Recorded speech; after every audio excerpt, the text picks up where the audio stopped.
जय श्री कृष्ण प्रिय दर्शकों, हमारे इस चैनल में आपका स्वागत है। तो चलिए शुरू करते हैं आज की यह ज्ञानवर्धक कहानी। प्रिय दर्शकों, प्राचीन समय की बात है। एक राजा के पास महल में एक कबूतर था जो उन्हें एक लंबी यात्रा के दौरान मिला था। राजा उस कबूतर को अपने महल में ले आते हैं और उस कबूतर से बातें करने लगते हैं। वह कबूतर बहुत ही समझदार और ज्ञानी था। उस कबूतर को राजा से इतना लगाव था कि वह कबूतर राजा को रोज नई नई कहानियां सुनाता था। कबूतर राजा से कहता है कि हे राजन, यह कहानी बहुत ही ज्ञानवर्धक और प्रेरणादायक है। इस कहानी को बहुत ध्यान से सुनना। आज हम आपको एक राजा की कहानी सुनाएंगे जो रोजाना अपनी बलि दिया करता था। फिर राजा कबूतर से कहता है, हे कबूतर, तुम अपनी कहानी शुरू करो, हम पूरे ध्यान से आपकी कहानी सुनेंगे। फिर कबूतर कहानी शुरू करता है और राजा से कहता है, प्राचीन समय की बात है। राजा सूर्यभान की नगरी सूर्यपुर में एक ब्राह्मण रहता था जो विदेशों में जहाजों का व्यापार करता था। उस ब्राह्मण के 7 बेटे थे। सभी भाइयों में राघव सबसे छोटा था। पिता ने 6 भाइयों की शादी कर दी थी, लेकिन राघव की शादी करने से पहले ही वह ब्राह्मण ईश्वर को प्यारे हो गए। पिता के गुजर जाने के बाद जहाज का कारोबार का जिम्मेवारी 7 भाइयों पर आ गई। 7 भाई बड़ा दिल लगाकर अपने कारोबार में कार्य करते थे। राघव को सबसे छोटा होने के कारण माँ और बड़े भाइयों के साथ साथ भाभियों का भी खूब प्यार मिलता था। राघव अपने भाइयों के साथ जहाज लादने के कारोबार में पूरा सहयोग देता था और शाम होने पर अपने भाइयों के साथ घोड़े पर बैठकर जब घर लौटता तो दरवाजे पर खड़ी होकर उसकी 6 भाभियां अपने पतियों को दाएं हाथ से लौटा का पानी पीने के लिए देती और बाएं हाथ का पानी अपने देवर को देती। एक रोज राघव ने सोचा, भाभी रोज मुझे बाएं हाथ से पानी पीने को देती है, आज मैं बड़ी भाभी के दाएं हाथ से पानी पीऊंगा। यह सोचकर राघव ने शाम को काम से लौटने के बाद घर के दरवाजे पर पहुंचकर अपने खड़े होने के स्थान को बदलकर अपने बड़े भाई की जगह पर खड़ा हो गया और बड़ा भाई राघव की जगह पर खड़ा हो गया। बड़ी भाभी ने अपने दोनों हाथों में पानी से भरे लोटों को एक हाथ को दूसरे हाथ के ऊपर से करते हुए दाएं हाथ का लोटा अपने पति को दे दिया और बाएं हाथ का लोटा राघव को दे दिया। सभी भाइयों ने पानी पी लिया, लेकिन राघव ने पानी पीने से इनकार करते हुए भाभी से पूछा कि भाभी, आज मैंने बड़े भैया के स्थान पर खड़ा होकर सीधे हाथ से दिया हुआ पानी पीना चाहा, लेकिन आपने अपने हाथों को बदलते हुए मुझे बाएं हाथ से ही पानी दिया।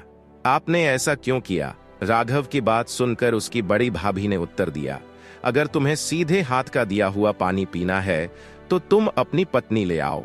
भाभी के यह शब्द राघव के दिल में तीर की तरह जा लगे और वह बर्दाश्त नहीं कर सका और बिना पानी पिए ही भाभी से कहने लगा, ये लो तुम अपने पानी का लौटा और मैं यहां से जा रहा हूं और अब मैं तभी वापस आऊंगा जब मुझे सीधे हाथ से पानी देने वाली कोई मिल जाएगी, नहीं तो मेरा इस नगर में वापस लौटना संभव नहीं है।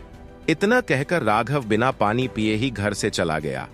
चलते चलते वह अपने नगर से दूर शेरगढ़ राज्य पहुंच गया। उस राज्य में शांति का माहौल था। लोहा का राजा अपनी बेटी के स्वास्थ्य को लेकर बहुत ही दुखी रहता था। राजा की बेटी बहुत ही सुंदर थी।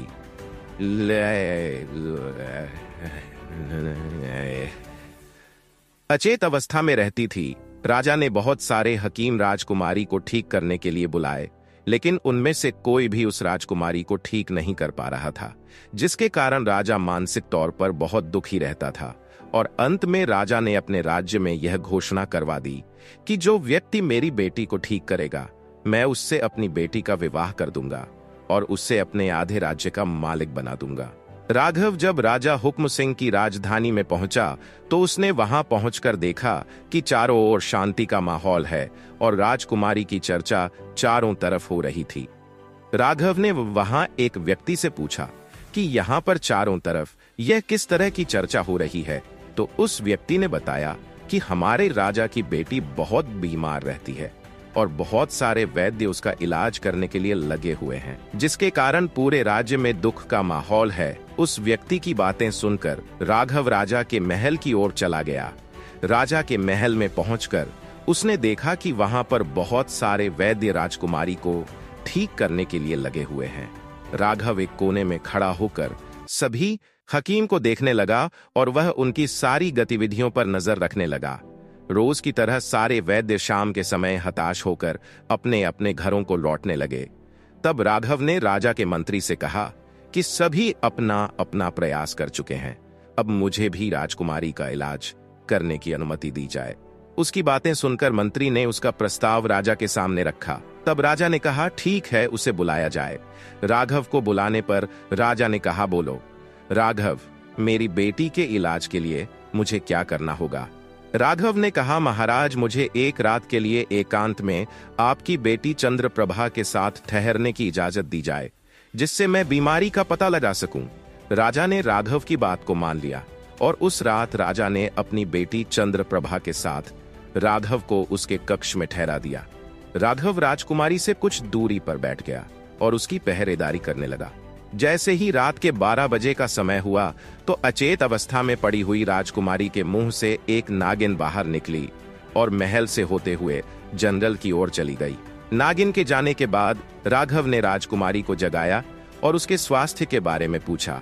तब राजकुमारी ने अपने आप को स्वस्थ बताया। उसके बाद राघव ने राजकुमारी को सो जाने के लिए कहा। राजकुमारी आधी रात होने के कारण फिर से सो गई और राघव वापस अपने स्थान पर बैठ गया। सुबह 4 बजे वह नागिन वापस आई और राजकुमारी के मुख से उसके पेट में चली गई। राघव एक कोने में बैठा हुआ सब कुछ देख रहा था। जब सुबह हुई तो राजा और उसका मंत्री राघव के पास आकर राघव से पूछ लगे, राघव, तुम किसी नतीजे पर पहुंचे हो या नहीं? तब राघव कहने लगा कि महाराज, मैं नतीजे पर तो पहुंच गया हूं, लेकिन राजकुमारी के उपचार के लिए मुझे पिछली बार की तरह एक और रात का समय चाहिए और साथ ही कुछ सामग्री भी चाहिए। राजा ने राजकुमारी के स्वस्थ होने की आशा की खुशी में राघव से कहा, ठीक है। राजा ने मंत्री को आदेश दिया कि मंत्री जी, राघव को जो कुछ भी चाहिए सब कुछ इसे लाकर दिया जाए। मंत्री ने कहा, ठीक है महाराज। उसके बाद मंत्री ने राघव से सामग्री के बारे में पूछा तो राघव ने उससे कहा कि मुझे एक ऐसा बांस चाहिए जो 10 फुट लंबा हो और अंदर से साफ किया हुआ हो। उस बांस का मुंह एक तरफ से खुला हुआ और दूसरी तरफ से बंद हो। खुले मुख की डांट भी हो ताकि जरूरत पड़ने पर पास के उस खुले मुंह को उससे बंद किया जा सके। इस सारे सामान के साथ पहले की तरह एक रात का मुझे एकांत समय चाहिए। मंत्री ने जल्दी से वह सारा सामान तैयार करवा कर राघव को दे दिया जो राघव ने कहा था। अब राघव शाम होने का इंतजार करने लगा। रात होते ही वह वैद्य के जाने के बाद फिर से उसी तरह से एक कोने में एक तरफ बैठ गया और रात के 12 बजने का इंतजार करने लगा। जैसे ही रात के 12 बजने वाले थे, राघव उठा और उस बांस को उठाकर राजकुमारी के मुंह पर लगाकर बैठ गया और वह नागिन के निकलने का इंतजार करने लगा। रात के 12 बजते जैसे ही नागिन मुंह से निकली, जैसे ही नागिन बांस में गई, राघव ने कसकर डांट लगा दी। राघव ने उस नागिन को बांधकर अंदर बंद कर दिया और उस बांस को एक कोने में खड़ा कर दिया और आराम से सो गया। सवेरा होने पर राजा अपने मंत्रियों के साथ फिर से राजकुमारी के कक्ष में आए तो उन्होंने वहां राघव को सोते हुए देखा। मंत्री ने राघव को जगाया। फिर राजा ने राघव के पूछा, क्या तुम्हारा पूरा हो गया? राघव ने कहा, जी हाँ महाराज, मेरा काम पूरा हो चुका है, लेकिन एक काम और बाकी है, उसे आपको अपने सैनिकों के द्वारा पूरा करवाना होगा। तब राजा ने उससे पूछा कि बताओ क्या काम है? तब राघव ने कहा, इस कोने में रखे बांस को ले जाकर अपने सैनिकों के द्वारा इस बांस को अच्छी तरह से कटवा दो। महाराज का आदेश पाकर सैनिक उस बांस को ले गए और पत्थरों से उस बांस को कूट दिया, जिससे नागिन उछलकर उसके अंदर ही मर गई। उसके बाद राघव ने राजा से कहा कि अब आप अपनी राजकुमारी को जगाए और उससे उसके स्वास्थ्य के बारे में पूछिए। राजा ने राजकुमारी को जगाया और उससे उसके स्वास्थ्य के बारे में पूछा। राजकुमारी पहले की तरह स्वस्थ और खिले हुए चेहरे के साथ अपने पिता से मिलने के बाद अपनी मां के पास चली गई। राजा ने जब अपनी बेटी को स्वस्थ पाया तो राजा की खुशी का कोई ठिकाना नहीं रहा। राजा ने अपनी शर्त का पालन करते हुए राजकुमारी का विवाह राघव के साथ कर दिया और उसे अपना आधा राज्य देकर वहां का राजा बना दिया। राघव कुछ दिन महल में रहकर ही अपना समय बिताने लगा। कुछ दिन बाद वह अपने राज्य को अपने ससुर को सौंपकर अपनी रानी चंद्रप्रभा के साथ अपने नगर सूर्यपुर आ गया। घर आने के बाद उसकी मां और भाभियों ने उन दोनों का बहुत ही भव्य स्वागत किया और वह दोनों अपने परिवार के साथ खुशी खुशी रहने लगे। उन दिनों सूर्यपुर नगर के बाहर सीमा के समीप हर वर्ष एक मेला लगता था, जिसमें वर्गासुर नाम का एक दानव आता था। वह दानव बड़ा ही ताकतवर था। वह हर वर्ष मेले में आता और अपनी विद्या से एक सुंदर स्त्री को मक्खी बनाकर अपनी जटाओं में लगा लेता था। इस तरह से वह सुंदर स्त्रियों का अपहरण करके ले जाता था और अपनी गुफा में ले जाकर 7 तालों के भीतर बंद। राज्य की सीमा पर हर वर्ष की तरह इस वर्ष भी मेला लगा, जिसमें राघव की 6 भाभियां और चंद्रप्रभा भी मेला देखने के लिए गई। मेले में वह वर्गास नाम का दानव भेष बदलकर घूम रहा था। जैसे ही वर्गास की नजर चंद्रप्रभा पर पड़ी तो उसे चंद्रप्रभा भा गई। दानव वर्गास ने चंद्रप्रभा को अपनी मायावी विद्या से मक्खी बनाकर अपनी जटा में लगा लिया और अपनी गुफा की ओर चल दिया। वहां ले जाकर उसने चंद्रप्रभा को गुफा के अंदर 7 तालों के अंदर बंद कर दिया। उधर राघव की सारी भाभियां चंद्रप्रभा को मेले में चारों तरफ ढूंढ रही थी। चंद्रप्रभा को ढूंढते ढूंढते उन्हें शाम हो गई, लेकिन उन्हें उसका कोई पता नहीं लगा। जब उन्हें चंद्रप्रभा नहीं मिली तो वह खाली हाथ मेले से वापस लौट आई। उनके घर आते ही राघव ने अपनी भाभियों से चंद्रप्रभा के बारे में पूछा तो भाभी ने उसे चंद्रप्रभा के गुम हो जाने के बारे में बताया। राघव अपनी पत्नी चंद्रप्रभा से बहुत प्यार करता था, इसलिए सुबह होते ही राघव चंद्रप्रभा की खोज में जाने की तैयारी करने लगा। जाने से पहले उसने अपने अस्त्र शस्त्र उठाए और एक तीर अपने घर के आंगन में दीवार पर गाड़ दिया। उसके बाद वह अपनी मां और भाभियों से कहा कि जिस दिन यह तीर जमीन पर गिर जाए उस दिन आप सभी लोग यह समझ लेना कि राघव अब इस दुनिया में नहीं रहा। यह कहकर राघव अपने परिवार से विदा लिया और चंद्रप्रभा की खोज में निकल पड़ा। चलते चलते राघव जंगल में एक साध्वी की कुटिया पर पहुंच गया। वहां जाकर उसने साध्वी को प्रणाम किया। साध्वी ने कहा कि बेटा, तुम मुझे बहुत थके हुए दिखाई दे रहे हो, तुम यहाँ जंगल में क्या करने आए हो? राघव ने सारी बातें साध्वी को बता दिया। तब उसकी बातें सुनकर साध्वी ने कहा, बेटा जाओ, मेरी कुटिया के पीछे 2 पात्र रखे हैं, जिनमें एक में नहाने का पानी है और एक में पीने का पानी है। पहले तुम अपनी प्यास बुझाओ और अपनी थकान दूर करो। जब राघव कुटिया के पीछे उन पात्रों के पास पहुंचा तो उसने देखा छोटे छोटे पात्रों में थोड़ा थोड़ा पानी भरा हुआ था, जिसे देखकर राघव मन ही मन सोचने लगा, ये पानी तो मेरे हाथ में भी नहीं आएगा और इतना कम पानी पीकर उसकी प्यास कैसे बुझेगी। फिर राघव ने सोचा कि चलो मैं कोशिश करके देखता हूं।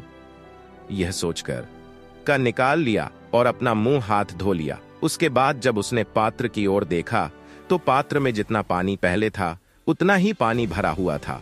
इसके बाद वह नहाने के लिए बैठ गया और वह पानी का लोटा भर भर कर नहाने लगा। नहाने के बाद भी उस पात्र में पानी उतना ही रहा। उसके बाद उसने दूसरे पात्र से पानी लिया और अपनी प्यास बुझाई। उसके बाद भी दोनों पात्रों में जितना पानी था उतना ही बना रहा। राघव यह सब देखकर हैरत में पड़ गया और वह साध्वी के पास पहुंचा। उसे देखकर साध्वी ने उससे पूछा, बेटा तरोताजा हो गए? राघव ने कहा, हाँ मां। तो साध्वी कहने लगी, तो अब जाओ, मेरे धुने में अंगा गड़ा हुआ है, जितना खा सको उतना खा लेना और बाकी को वापस उसी में गाड़ देना। साध्वी की बात सुनकर चल पड़ा और वहां जाकर धुने में से गड़ा हुआ अंगा निकाल दिया। अंगा देखा तो आधी रोटी के बराबर था।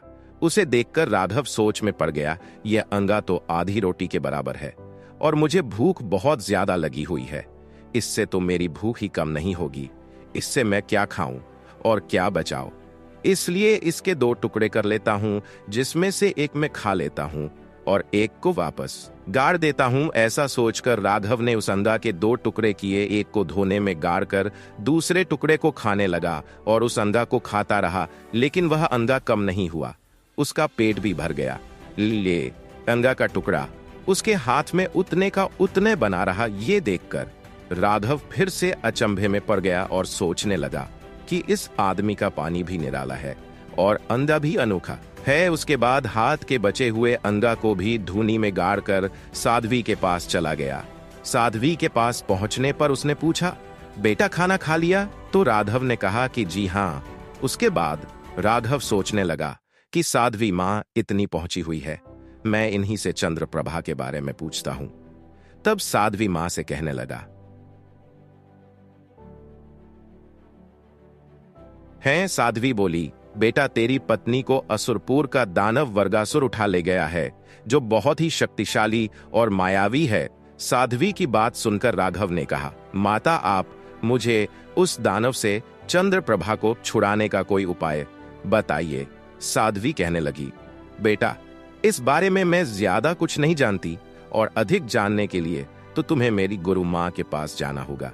तुम्हारा दर्शन मेरी गुरु माँ ही करेंगी। इसके बाद राघव ने कहा, ठीक है माँ, तो फिर मुझे गुरु माँ के पास जाने का रास्ता बता दीजिए। साध्वी ने उसे अपनी गुरु माँ का रास्ता बता दिया। राघव साध्वी के बताए हुए रास्ते से जाते हुए आगे बढ़ता रहा। वह गुरु माँ नोना चंदी के पास पहुंच गया, जो 14 विद्याओं और अनेक प्रकार की मायावी विद्याओं से परिपूर्ण थी। गुरु माँ की विद्या और माया शक्ति अधिक शक्तिशाली होने के कारण वर्गासुर गुरु माँ से खौफ खाता था। आश्रम में पहुंचकर राघव ने गुरु माँ को प्रणाम किया तो साध्वी ने राघव से अपना परिचय और आने का कारण पूछा। उसके बाद राघव ने अपनी सारी बात गुरु माँ को बता दी। इसके बाद गुरु माँ ने राघव का पूर्व साध्वी की तरह ही अतिथि सत्कार किया कि बेटा इस मायावी दानव वर्गासुर से चंद्रप्रभा को आजाद कराना इतना आसान नहीं है। इस दानव ने तुम्हारी पत्नी को अपनी गुफा के साथ तालों के अंदर कैद करके रखा है। जब भी वह दानव अपनी गुफा से बाहर जाता है तो वह उसे अपनी माया से बंद करके जाता है और उसकी गैर मौजूदगी में गुफा के अंदर कोई भी नहीं जा सकता। अगर कोई भी इंसान ऐसा करने की कोशिश करता है तो वह उसे अपनी माया से पत्थर का बना देता है। इसलिए तुम चंद्रप्रभा को छोड़ो और अपनी जान की परवाह करो और यहाँ से सही सलामत अपने घर लौट जाओ। यह सुनकर राघव कहने लगा, माँ मुझे अपनी जान की फिक्र नहीं है। अगर मैं वापस जाऊंगा तो चंद्रप्रभा के साथ ही जाऊंगा, नहीं तो मैं अपने प्राण त्याग दूंगा। राघव की बात सुनकर साध्वी कहने लगी, ठीक है बेटा, जब तुमने ठान ही लिया है तो मेरी बात ध्यान से सुनो। जैसा मैं कहूंगी तुम्हें वैसा ही करना होगा।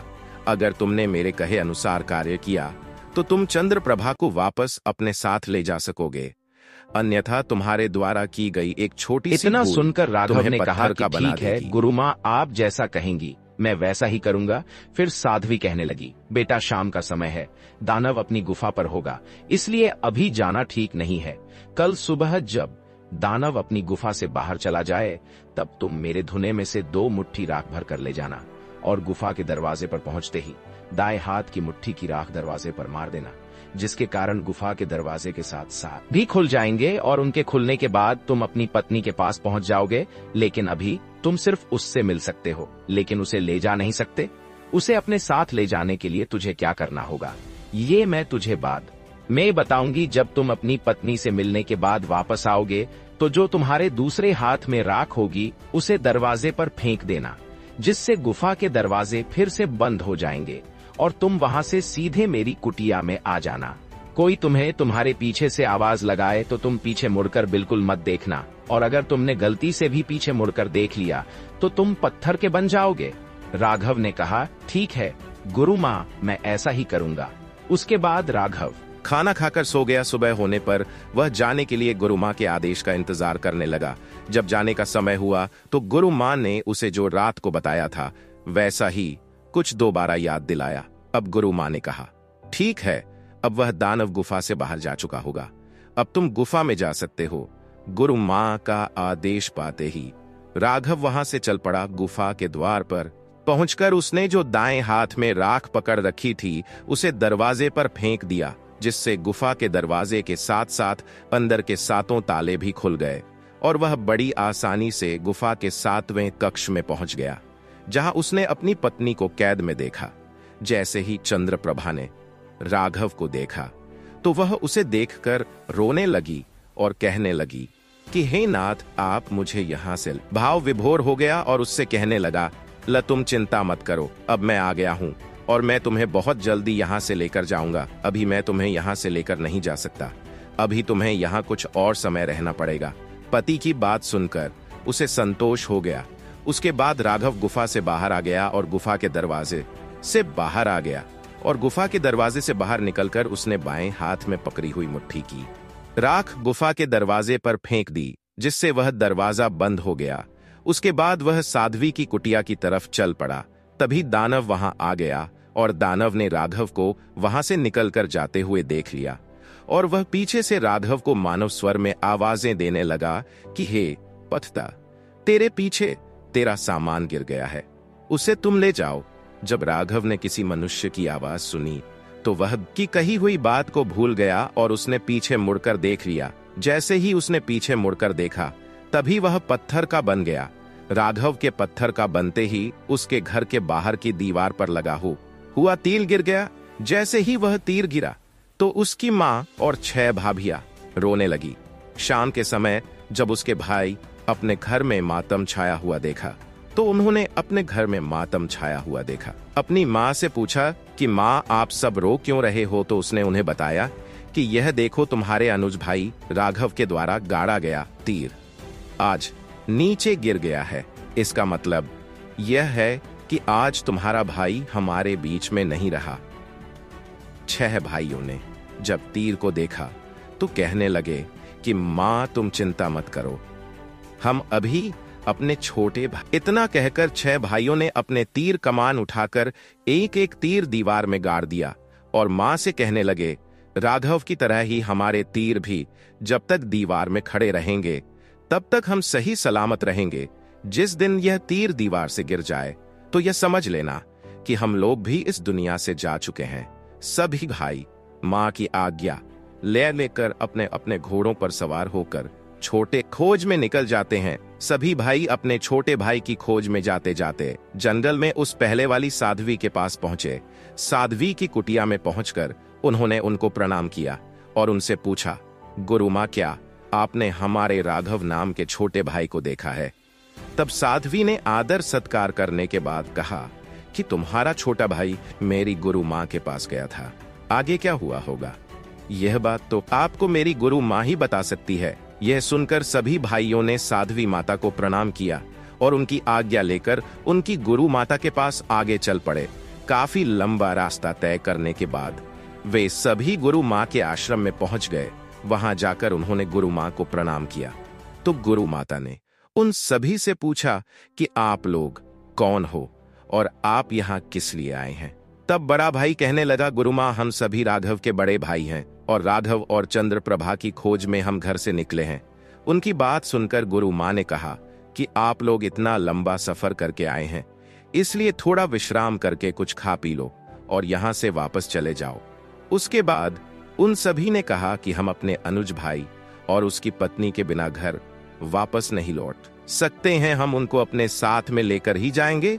तो गुरु माँ कहने लगी कि वह देखो, तुम्हारा भाई पत्थर का बना हुआ खड़ा है और तुम्हारे भाई की पत्नी उस दुष्ट राक्षस की गुफा में 7 तालों के अंदर बंद है। तुम्हारे भाई राघव ने भी उसे गुफा से निकालने की कोशिश की थी।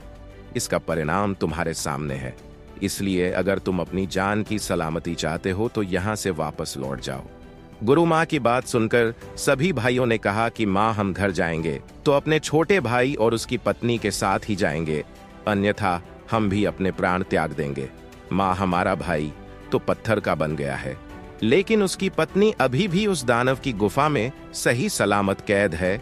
तो गुरु माँ, हम सभी चंद्रप्रभा से मिलकर कराते हैं। जब गुरु माँ ने उन सभी भाइयों के आपस में प्रेम को देखा तो वह कहने लगी कि ठीक है, जो भूल तुम्हारे छोटे भाई ने की थी वह भूल तुम लोग मत करना, अन्यथा तुम्हारा भी वही हाल होगा जो तुम्हारे भाई का हुआ है। वह सभी भाई कहने लगे कि गुरु माँ, जैसा आपको कहोगी हम वैसा ही करेंगे।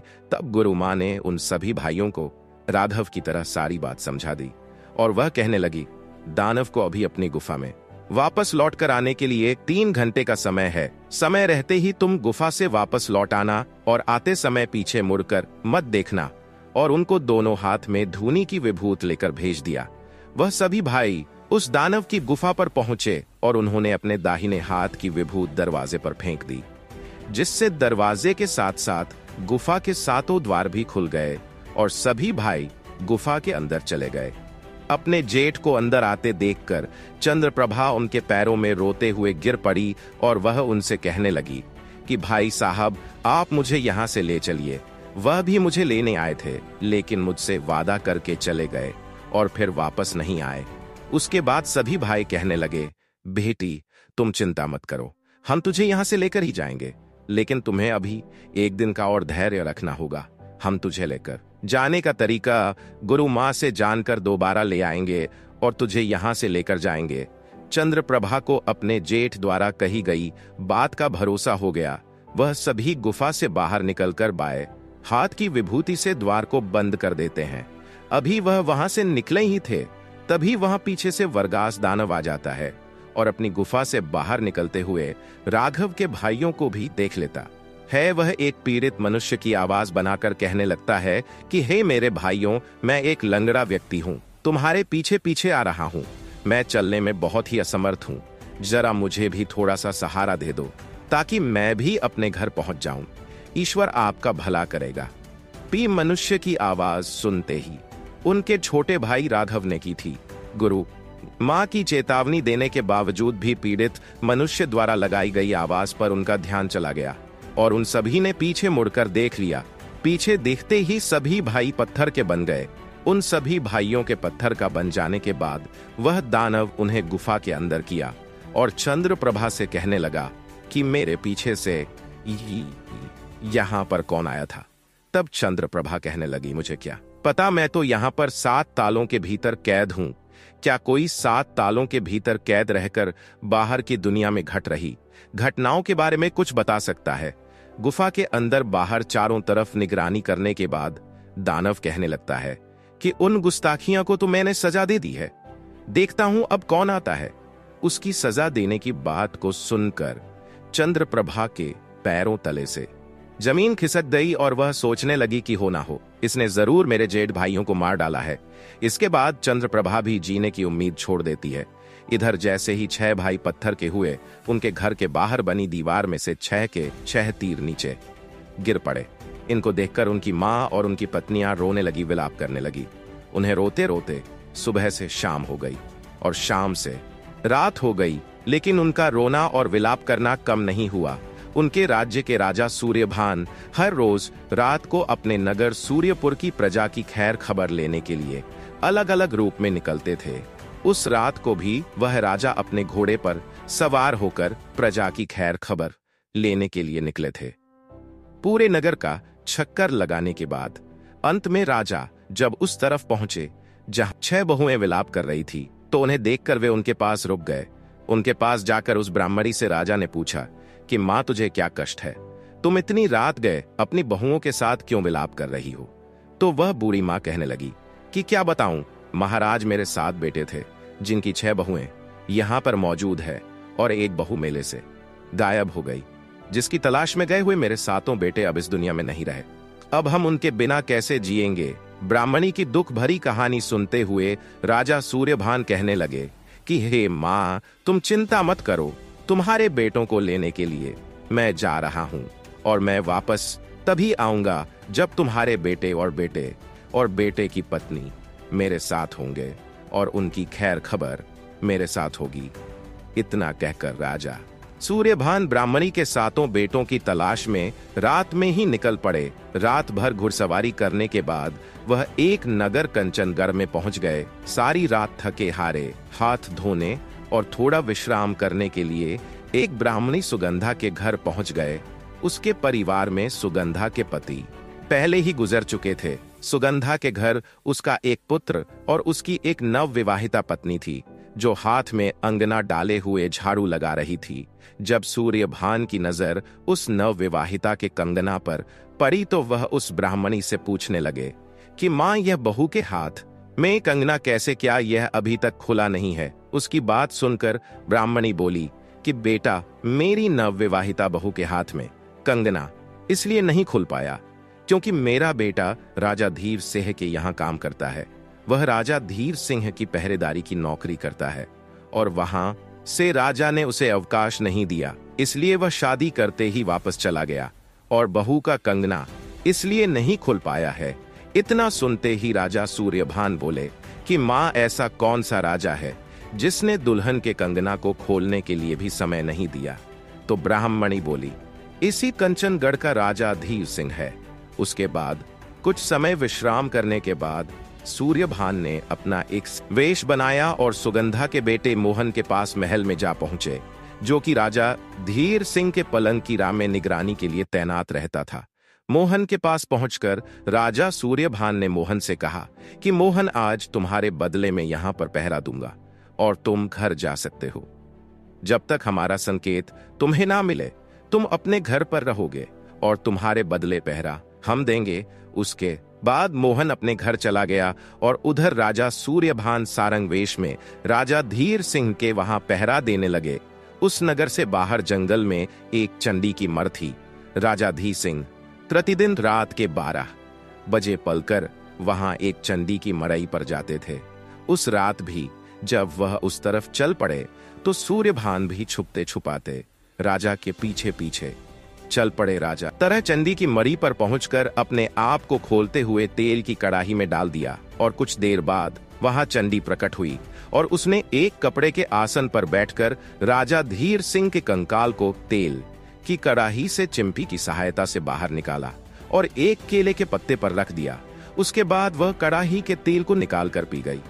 इसके बाद चंडी ने पास रखे औरत के पात्र में से कुछ बूंदे ली और उन्हें कंकाल पर डाल दिया, जिससे राजा धीर सिंह फिर से जीवित होकर खड़े हो गए। उन्होंने चंडी के पैर छूकर प्रणाम किया। पैर छूते ही चंडी ने अपने बैठे हुए आसन को उठाकर राजा धीर सिंह को दे दिया और मां ने कहा कि धीर सिंह, अब इस आसन में से 1.25 मन सोना झाड़ ले। राजा धीर सिंह ने आसन लेकर उसे से झाड़ना शुरू कर दिया। राजा धीर सिंह राज कार्य पूर्ण होने के कारण इसी प्रकार वहां जाते और अपनी आहुति देकर 1.25 मन सोना प्राप्त करते थे। इसके बाद सोने को ले जाकर सुबह सभी याचकों को दान कर देते थे।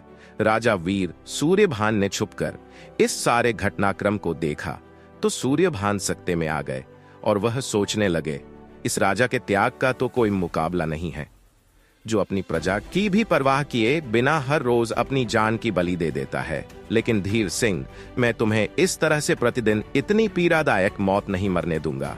मैं तुम्हें इस प्रकार रोज बलि नहीं देने दूंगा। राजा सूर्यभान ने मन में दृढ़ निश्चय कर लिया कि मैं इस राजा को इस पीड़ा से मुक्ति दिलाकर ही रहूंगा। उधर चंडी से 1.25 मन सोना लेकर राजा धीर सिंह अपने महल की ओर चल पड़े। राजा सूर्यभान भी छुपते छुपाते कुछ देर उसके पीछे पीछे चलते हुए उसे पहले महल में पहुंचकर पलंग की निगरानी में तैनात हो गए। राजा धीर सिंह महल में पहुंचकर उस पलंग पर आकर सो गए। सुबह होते ही राजा धीर सिंह ने उस सोने को याचकों में बांट दिया। राजा धीर सिंह के इस त्याग और बलिदान को देखकर राजा सूर्यभान बहुत प्रभावित हुए। फिर वह शाम होने का इंतजार करने लगे। राजा धीर सिंह रात को 12 बजे जागने के प्रयास के चलते अपने राजकाज के काम दिन के समय में ही निपटा लेते थे और शाम होते ही जल्दी सोने के आदी होने के कारण हर रोज की तरह जल्दी सो जाते।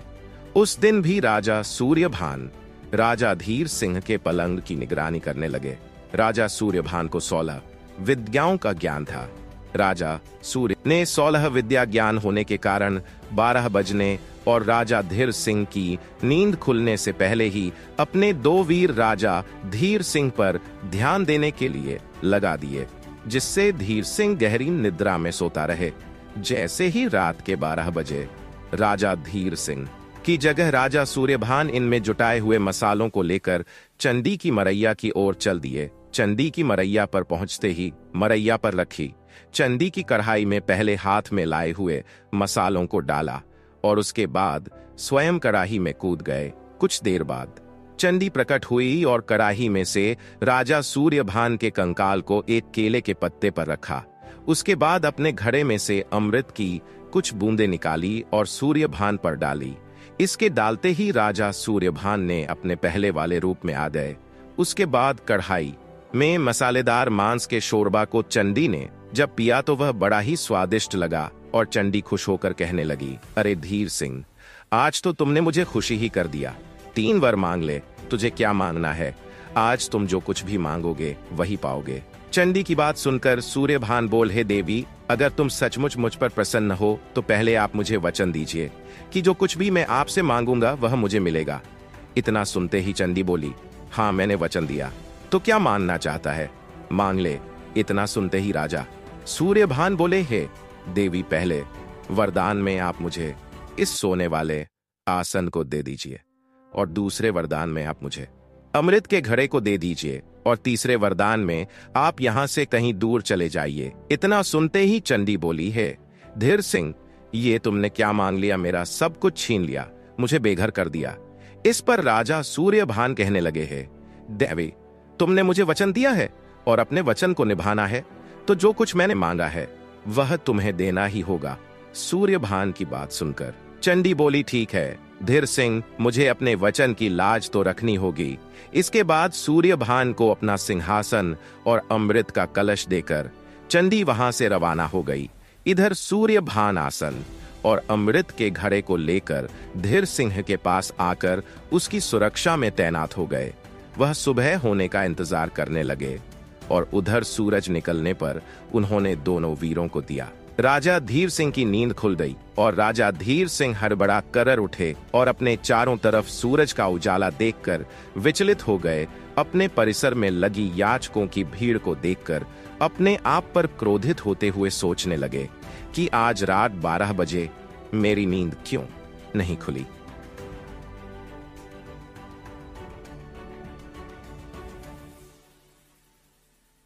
अब जीने का कोई अधिकार नहीं है, ऐसा सोचकर राजा धीर सिंह अपनी जान खत्म करने के इरादे से अपने विश्राम कक्ष में गए और अपनी कटार खींचते हुए वह अपने ऊपर वार करना ही चाहते थे। तभी उनका पीछा करते हुए राजा सूर्यभान उनके कक्ष में पहुंच गए। राजा सूर्यभान ने राजा धीरज सिंह का हाथ पकड़ते हुए उनके हाथ से कटार छीनकर फेंक दी। आप यह क्या करने जा रहे थे? आप जैसे राजा की इस नगर को ही नहीं बल्कि पूरे दुनिया को जरूरत है।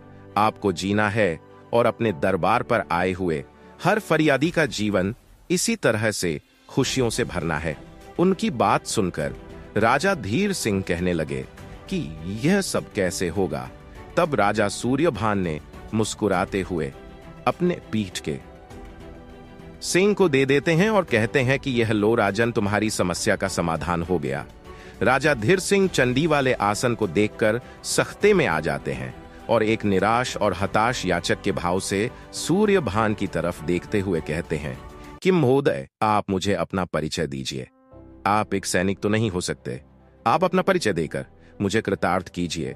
कृपया मुझे अपना परिचय दीजिए, मैं आपका परिचय जानने के लिए बहुत उत्सुक हूँ। उनकी बात सुनकर अपना परिचय देते हुए राजा सूर्यभान ने अब तक का अपना सारा घटनाक्रम और आने का कारण सब कुछ राजा धीर सिंह को बता दिया।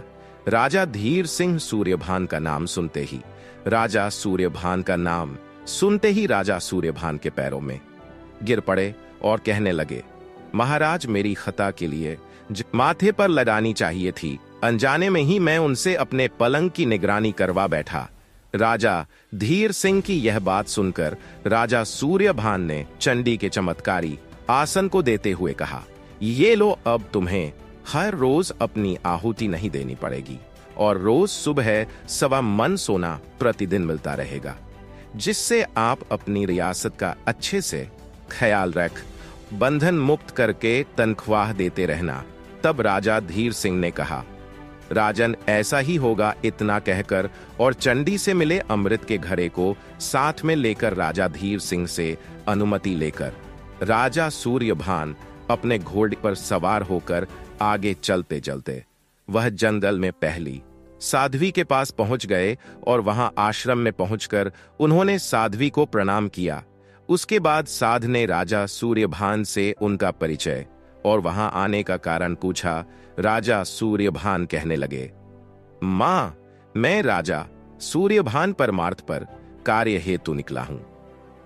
क्या आप मुझे ब्राह्मणी के साथ बेटों के बारे में कुछ बता सकते हैं? तब साध्वी कहती है, बेटा मैं ज्यादा कुछ तो नहीं बता सकती। वह सभी भाई मेरे पास आए तो जरूर थे, लेकिन उसके बाद वह सभी मेरी गुरु माँ से मिलने उनके आश्रम की तरफ गए थे। उनके बारे में ज्यादा जानकारी आपको मेरे गुरु से ही मिल सकती है। उनकी बात सुनकर राजा सूर्यभान ने कहा, ठीक माँ, तो मैं चलता हूँ। साध्वी की आज्ञा लेकर राजा सूर्यभान ने उनकी गुरु माँ के आश्रम की तरफ चल पड़े।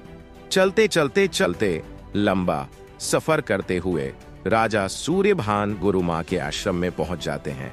वहां पहुंचकर उन्होंने गुरु माँ के चरणों में दंडवत प्रणाम किया और उसके बाद गुरु माँ ने राजा सूर्यभान से उनका परिचय पूछा और आने का कारण पूछा। तो सूर्यभान बड़े ही भाव से कहने लगे, माँ, मैं सूर्यभान परमार्थ कार्य हेतु ब्राह्मणी के साथ बेटों की खोज में निकला हूं।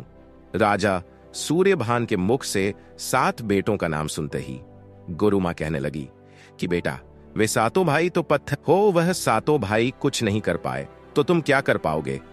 इसलिए बेटा तुम अपनी जान की फिक्र करो और यहां से वापस लौट जाओ। गुरु माता की बात सुनकर राजा सूर्यभान कहने लगे कि माँ, एक दुखियारी माँ को उसके बेटों की खैर खबर लेने का वचन देकर आया हूं। उनको साथ में लिए बगैर मैं यहां से वापस नहीं जाऊंगा। अगर जाऊंगा तो उनको साथ लेकर ही जाऊंगा, चाहे मेरी जान ही क्यों न चले। सूर्यभान की बातें सुनकर गुरु माता कहने लगी, ठीक है बेटा, जैसी तुम्हारी इच्छा, लेकिन जो गलतियां 7 भाइयों ने की थी उन गलतियों को तुम मत करना, अन्यथा जो परिणाम उनका हुआ है वही तुम्हारा भी होगा। जैसा जैसा मैं तुझे कहती जाऊं तुम वैसा वैसा करते जाना। इस पर राजा सूर्यभान कहने लगे, ठीक है मां, जैसा आप आदेश देंगी मैं बिल्कुल वैसा ही करूंगा। तुम ध्यान से सुनो, यह समय उस दानव वर्गासुर की गुफा में जाने का नहीं है। इसके लिए तुझे मेरे पास रहकर कल सुबह मेरे आदेश का इंतजार करना पड़ेगा। राजा सूर्यभान कहते हैं, ठीक है, मैं इसके लिए तैयार हूं। अगली सुबह दानव के गुफा से निकल जाने के पश्चात सुबह के समय गुरु माता राजा सूर्यभान से कहती है, क्या तुम तैयार हो गुरु माँ? की कहते हैं कि हाँ माँ, मैं बिल्कुल तैयार हूँ। फिर गुरु माँ कहती है, ठीक है, तुम मेरे धूनी से अपनी दोनों मुट्ठी राख से भर लो और उस दानव की गुफा पर जाओ और गुफा पर पहुंचकर दाएं हाथ की मुट्ठी की राख गुफा के दरवाजे पर मार देना, जिसके कारण गुफा के सभी दरवाजे खुल जाएंगे और तुम गुफा के अंदर जा सकोगे। जब तुम चंद्र प्रभा से मिलकर बाहर निकलो तो तुम गुफा के द्वार पर बाएं हाथ की मुट्ठी की राख देना, जिससे गुफा का द्वार बंद हो जाएगा।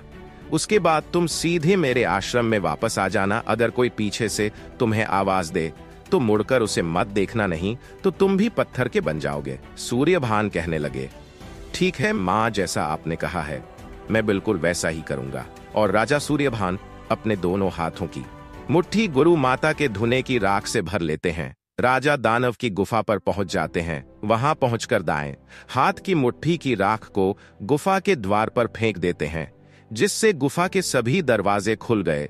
राजा सूर्यभान 7 तालों के भीतर कैद चंद्र प्रभा के पास पहुंच जाते हैं।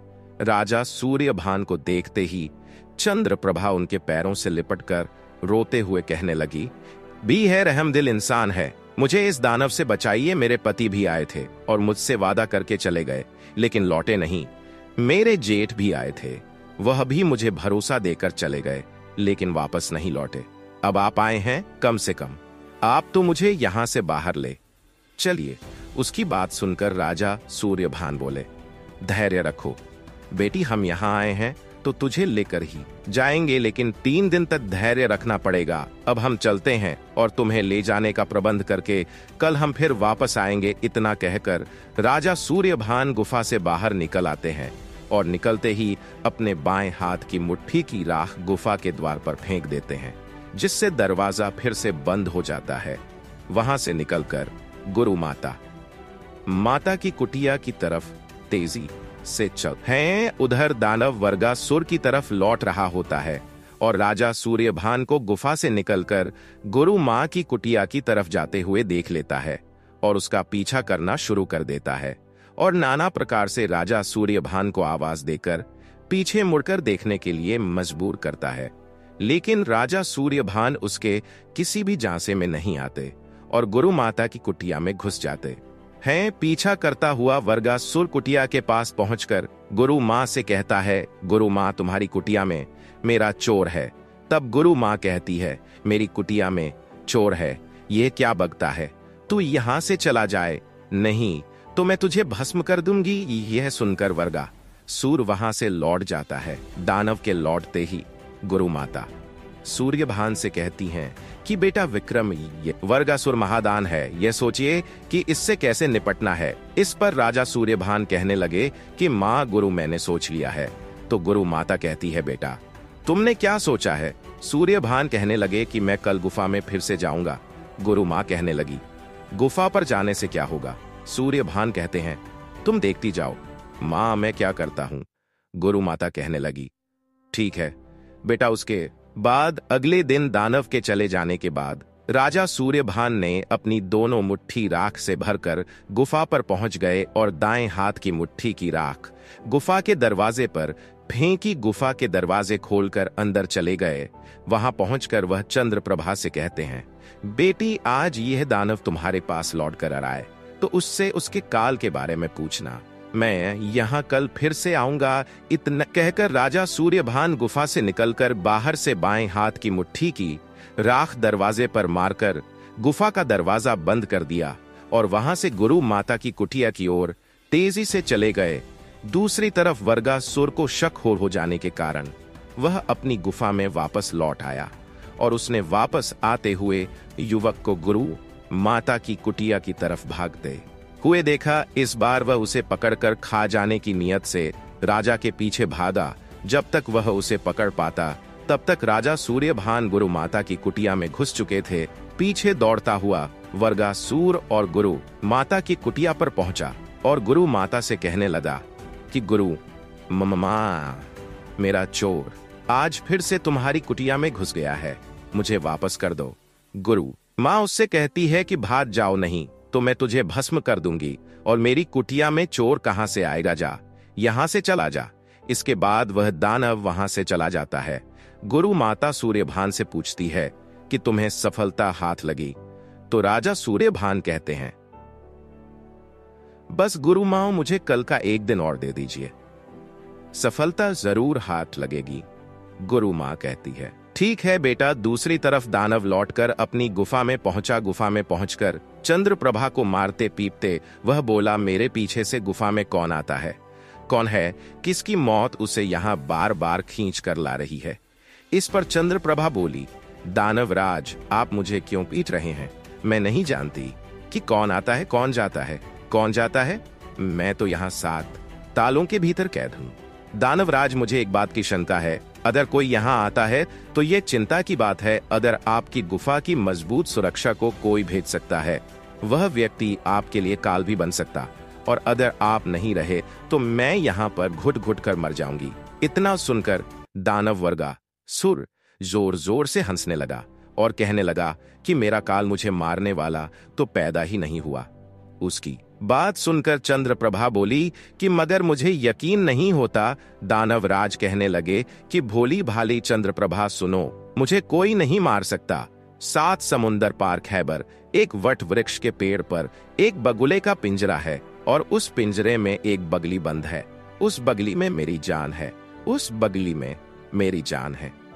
उस पिंजरे की रक्षा उस पेड़ से लिपटे हुए नहीं सकता। चलो मान भी लिया जाए कि कोई उस पिंजरे को हासिल कर लेगा और उस बगली को मार डालेगा, तो बगली का जीव भंवरा बनकर स्वर्ग लोक जाएगा और वहां से अपने मुंह में अमृत की बूंद भर कर लाएगा और बगली के मुंह में डाल देगा, जिससे वह बुली फिर से जिंदा हो जाएगी और उसके जीवित होते ही मैं भी जीवित हो जाऊंगा। पहले तो 7 समंदर पार करके जाना किसी के लिए भी मुमकिन नहीं है, इसलिए चंद्रप्रभा चिंता करना गलत है। तुम निश्चिंत हो जाओ, मुझे कोई नहीं मार सकता। इतना कहकर दानव अगले दिन सुबह अपना पेट भरने के लिए जंगल की ओर चला जाता है। दानव के जाने के बाद राजा सूर्यभान उस गुफा के अंदर आते हैं। दानव के काल के बारे में जानकर बहुत खुश होते हैं और जल्दी वापस पहुंचकर गुरु माँ से कहते हैं कि माँ, दानव के काल का राज मिल गया, उसकी मौत का रहस्य मिल गया। और गुरु माँ को सारी बातें बताते हुए कहने लगे कि 7 समुंदर पार कैसे जाया जाएगा। सूर्यभान की बात सुनकर गुरु माँ कहती हैं, बेटा सूर्यभान, इसकी चिंता तुम मत करो, तुम्हारे जाने की व्यवस्था मैं कर देती हूँ। और गुरु माता ने अपनी कुटिया के पास विचरण करते हुए हंसों में से बुलाया। पास आकर उस हंस ने गुरु माता से पूछा, आपने मुझे किस काम के लिए बुलाया है? गुरु माता कहने लगी, बेटा तुम्हें सूर्यभान को अपनी पीठ पर बैठाकर 7 समुंदर पार ले जाना है और रास्ते में इसका भरपूर सहयोग करना है। गुरु माता की बात सुनकर हंस कहने लगा, ठीक है माँ, लेकिन मुझे एक समुंदर पार करने पर कुछ खाने को चाहिए, अन्यथा मैं दूसरा समुंदर पार नहीं कर पाऊंगा। गुरु माता कहने लगी, ठीक है बेटा, मैं व्यवस्था कर देती हूँ, मैं तेरे लिए लड्डू बना देती हूँ। गुरु माता ने हंस के रास्ते में खाने के लिए 14 लड्डू बना दिए। उसके बाद सूर्यभान को समझाते हुए कहती है, बेटा जाने से पहले जो बातें मैं तुम्हें बताने जा रही हूं उन बातों को तुम अच्छी तरह से याद रखना, नहीं तो तुम अपने कार्य में कामयाब नहीं होंगे। सबसे पहले यह 14 लड्डू है। साथ जाते समय और साथ आते समय हंस को एक एक समुंदर पार करते ही लड्डू खिलाना मत भूलना। दूसरी बात, अजब के पेड़ पर सांप, बिच्छू, बुली के पिंजरे की पहरेदारी और रक्षा करते हुए मिलेंगे। उन्हें चकमा देकर पिंजरे को उठाने के लिए तुम्हें 3 ही अवसर प्राप्त होंगे। उनके अंदर ही तुम्हें उस पिंजरे को उठाना है। अगर इस बीच में तुम उस पिंजरे को नहीं तोड़ पाए तो तुम्हारा लक्ष्य कभी पूरा नहीं होगा। पिंजरा तोड़कर ही तुम्हें वहां से प्रस्थान करना है। राजा सूर्यभान कहने लगे, ठीक है माँ, ऐसा ही होगा। उसके बाद राजा सूर्यभान हंस को एक लड्डू खिलाकर उसकी पीठ पर बैठ गए और कहा, चलिए हंसराज, हम सफर पर चलते हैं। इसके बाद हंस सूर्यभान को अपनी पीठ पर बैठाकर वहां से उड़ चला। जैसे जैसे समंदर पार करता गया वैसे वैसे राजा सूर्यभान उसको एक एक लड्डू खिलाता गया। इसी तरह उन्होंने सभी समंदर पार कर लिए और वह दोनों उस पेड़ के पास पहुंच गए। थोड़ी देर विश्राम करने के बाद वह हंस उस राजा सूर्यभान को अपनी पीठ पर बैठाकर उस पेड़ के चक्कर काटने लगा। उसका इशारा मिलते ही राजा सूर्यभान ने उस पिंजरे की तरफ जैसे ही हाथ बढ़ाया, उन सभी सांप बिच्छू ने फूंकार मारने शुरू कर दी और इस प्रकार राजा सूर्यभान का पहला वार खाली चला गया।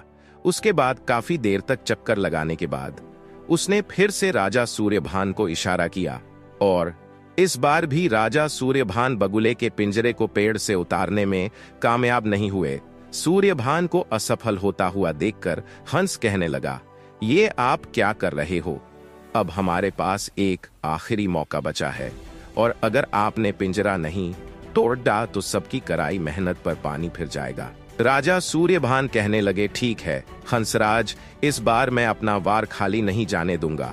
उसने चक्कर काटते हुए जैसे ही इशारा किया, सूर्यभान ने सांप, बिच्छू आदि सभी को चकमा देते हुए झपट्टा मारते हुए बगुले के पिंजरे को तोड़ लिया और खुश होकर हंस से कहने लगे कि लौट चलो हंसराज, हमारा काम हो गया।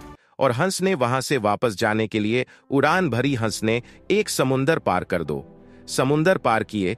ऐसे ही एक एक करके 6 समुंदर पार हो गए। बाद में 7वां और आखिरी समुंदर पार करने और हंस को 14 लड्डू जल्दी से निकाल कर देने के चक्कर में वह 14 लड्डू समंदर में गिर गया। हंसराज कहने लगे, राजन मुझे लड्डू दीजिए। राजन, मेरी शक्ति कम हो रही है, इससे पहले कि हम समंदर में गिर जाएं, मुझे लड्डू खिलाइए। राजा सूर्यभान कहने लगे कि हंसराज, लड्डू तो समंदर में गिर चुका है। राजा सूर्यभान बड़ी मुश्किल में फंस चुके थे। वह लड्डू कहां से लाए और हंस को लड्डू कहां से खिलाए? अगर उसको लड्डू नहीं मिला तो घर के दरवाजे तक पहुंचकर सारी जंग जीत कर भी हम यहीं समंदर में डूबकर मर जाएंगे। राजा सोचने लगे कि नहीं नहीं, मैं ऐसा नहीं होने दूंगा। ऐसा सोचकर राजा सूर्यभान ने अपनी कटार निकाली और लड्डू के बराबर अपनी जान का मांस निकालकर लड्डू बनाकर हंस को खिला दिया। हंस ने अंतिम समुंदर पार कर लिया। समुंदर पार होते ही हंस राजा सूर्यभान को अपनी पीठ पर लिए हुए गुरु माता की कुटिया में पहुंच गया। हंस ने सूर्यभान को उतरने के लिए इशारा किया तो सूर्यभान उसकी पीठ से उतरकर लंगड़ा आते हुए गुरु माता की कुटिया में जाने लगे। विक्रम को लंगड़ा हुए देखकर हंस बोला, राजन आप लंगड़ा क्यों रहे हैं? तब राजा सूर्यभान को लड्डू वाली सारी बात हंस को बतानी पड़ी। राजा सूर्यभान की बात सुनते ही हंस गिलानी से भर गया और कहने लगा, राजन यह आपने क्या किया? पर काज की खातिर आपने अपने शरीर की भी परवाह नहीं कि आज आपने मुझे अपना ऋणी बना लिया। खैर आपका जो भी काम शेष है उसमें मैं आपका पूरा सहयोग करूंगा, दोनों के आश्रम में सकुशल लौटने पर। गुरु माता सूर्यभान से बोली, बेटा जिस काम के लिए तुम गए थे वह काम पूरा हुआ या नहीं? बगुले के पिंजरे को दिखाते हुए सूर्यभान बोले, माँ यह देखो, यही है वह बगुले का पिंजरा गुरु। माँ अब आप बताइए कि इसका क्या करना है? उसे देखते ही गुरु माता कहने लगी कि बेटा यह बगुले नहीं, उस दानव की जान है, इसकी मौत ही दानव की मौत है। इतना सुनते ही राजा बुली के एक पंख को तोड़ दिया। बुली का एक पंख टूटते ही जंगल में शिकार पर निकले हुए वर्गासुर की एक बाजू टूट गई। बाजू के टूट जाने पर अपने ऊपर आए खतरे को भांपते हुए वह वहां से दौड़ पड़ा।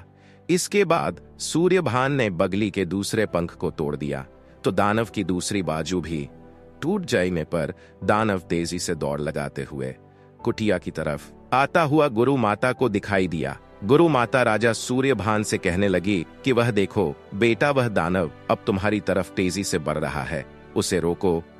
इसके बाद सूर्यभान ने बबूली का एक पैर तोड़ दिया तो दानव की भी एक टांग टूट गई और वह लंगड़ा हुए आगे बढ़ने लगा। उसके बाद राजा सूर्यभान ने बगली की दूसरी टांग भी तोड़ दी, जिससे दोनों का दूसरा पैर टूट गया और वह गिर पड़ा, लेकिन फिर भी वह लुढ़क हुआ सूर्यभान की तरफ बढ़ रहा था। गुरु माँ कहने लगी, बेटा सूर्य, यह राक्षस अभी भी तुम्हारी तरफ लुढ़क हुआ आ रहा है और जब तक यह मर नहीं जाता तब तक यह तुम्हारे लिए खतरा ही है, इसे खत्म करो। गुरु माँ का आदेश पाते ही सूर्यभान ने बगली की गर्दन को मरोड़ कर फेंक दिया, जिसके कारण वह बुली मर गई। बबूली के मरते ही वर्गास दानव भी मर गया। बुली के मरने के बाद बुली का जीव के शरीर से निकलकर भंवरा बनकर स्वर्ग की ओर चला गया और स्वर्ग लोक से अपने मुंह में अमृत की बूंद भरकर ले आया, जिसे वहां पर मौजूद उस हंस ने देख लिया। भंवरा बबूली की तरफ बढ़ ही रहा था कि हंस ने उसे पकड़ लिया और उसे पकड़कर चबा खा गया। दानव का अंत हो गया था। दानव के अंत हो गया था। हो जाने के बाद उसका शैतानी साम्राज्य भी खत्म हो गया। उसकी गुफा के सभी दरवाजे अपने आप ही खुलते चले गए और गुरु माता से आज्ञा पाकर राजा सूर्यभान गुफा के अंदर गए और अंदर जाकर चंद्रप्रभा से कहते हैं, चलो बेटी, आज तुम्हारा वनवास पूरा हो गया। चंद्रप्रभा राजा सूर्यभान के साथ गुफा से बाहर आई और गुफा के दरवाजे के बाहर पत्थर के बने, महोदय यह किसके पुतले हैं? राजा सूर्यभान कहने लगे, बेटी यह 7 पुतले हैं। यह सभी पुतले तुम्हारे पति और तुम्हारे जेठ भाइयों के हैं, जिनको इस दानव ने पत्थर का बना दिया था, इसलिए यह सभी वापस लौटकर तुम्हारे पास नहीं पहुंचे। राजा सूर्यभान की बात सुनकर चंद्रप्रभा रोने लगी। राजा सूर्यभान ने उसे शांत कराते हुए कहा कि नहीं बेटी, यह समय रोने का नहीं है और मुझे थोड़ा सा समय दो। इतना कहते ही चंद्रप्रभा चुप हो गई। राजा सूर्यभान ने अपने पास मौजूद चंडी से प्राप्त अमृत के घड़े में से अमृत की कुछ बूंदें निकालते हुए 7 भाइयों पर छिड़क दी, जिससे 7 भाई फिर से जीवित हो उठे। राजा सूर्यभान के चरणों में गिरकर कहने लगे, प्रभु आज आपने हमें नया जीवन दिया है, आप तो हमारे भगवान हैं, अब हम आपके संरक्षण में ही चलेंगे। राजा सूर्यभान ने चंद्रप्रभा सहित 7 भाइयों को अपने साथ लेकर गुरु माता के पास पहुंचे और उनसे मिलकर जाने की आज्ञा मांगी। वह गुरु माता से कहने लगे कि गुरु माता हमें यहाँ से हंसी खुशी जाने की अनुमति दें। उसके बाद गुरु माता ने सभी को जाने की आज्ञा दी। राजा सूर्यभान ने उन सभी को साथ में लेकर अपनी राजधानी सूर्यपुर में उसी ब्राह्मणी के सामने आए, जो अपने बेटों के वियोग में रो रो कर अंधी हो चुकी थी, और कहने लगे कि माँ तो तुम्हारे बेटे और तुम्हारी बहू चंद्रप्रभा तुम्हारे सामने है। इतना सुनते ही वह बूढ़ी और अंतिमा कहने लगी, अरे मूर्ख कौन है तू, जो मुंह अंधी और दुखियारी माँ से मखौल कर रहा है? क्या तुम्हें ऐसा मजाक करने के लिए मैं ही मिली हूँ? यह सुनकर राजा सूर्यभान बोले, नहीं माँ, मैं तुझसे कोई मखौल नहीं कर रहा हूँ। बल्कि सच में तुम्हारे बेटे और बहू हमारे सामने खड़े हैं। ये सुनकर ब्राह्मणी कहने लगी, मैं नहीं जानती कि कौन है, लेकिन मैं इतना जानती हूं, जिस दिन मेरे बेटे और मेरी बहू मेरे सामने आ जाएंगे, हो चुकी आंखों में रोशनी लौट आएगी और इनकी चमक वापस आ जाएगी। वह कहने लगा, ठीक है मां, जब आपका विश्वास इतना मजबूत है तो प्रभु का नाम लेकर अपनी आंखें खोलिए और देखिए। ब्राह्मणी को कुछ भरोसा हुआ तो उसने अपनी आंखें बंद करके प्रभु का नाम लेकर फिर आंखें खोली तो उसकी आंखों में वही चमक और रो वापस। बहू को देखा तो उन्हें देखकर उसकी खुशी का कोई ठिकाना नहीं रहा। वह ब्राह्मणी राजा सूर्यभान के पैरों में गिर पड़ी और कहने लगी कि मैं बूढ़ी मां। इतना सुनते ही राजा सूर्यभान ने उन्हें उठाकर अपने सीने से लगा लिया और कहने लगे, माता, तुम्हारी जगह मेरे चरणों में नहीं, बल्कि मेरी जगह तुम्हारे पैरों में है। मां का स्थान बेटे के पैरों में नहीं, बल्कि मां के चरणों में होता है। मां ईश्वर का लाख लाख शुक्र है कि उसने मेरे वचन की और आपके विश्वास की लाज रख दी। उसके बाद मां ने अपने 7 बेटों और बहुओं को अपने सीने से लगा लिया और अपने परिवार में सभी खुशी खुशी मिलजुल कर रहने लगे। वह बूढ़ी ब्राह्मणी राजा सूर्यभान को बार बार आशीर्वाद देने लगी और अपने बेटों और बहुओं के साथ खुशी खुशी सूर्यपुर नगरी में अपने प्रिय दर्शकों, हमारी आज की कहानी यहीं पर खत्म होती है। हम उम्मीद करते हैं कि आपको यह कहानी पसंद आई होगी और आप इससे ढेर सारी प्रेरणा लेंगे। मिलते हैं अगली वीडियो में, तब तक के लिए नमस्कार, धन्यवाद।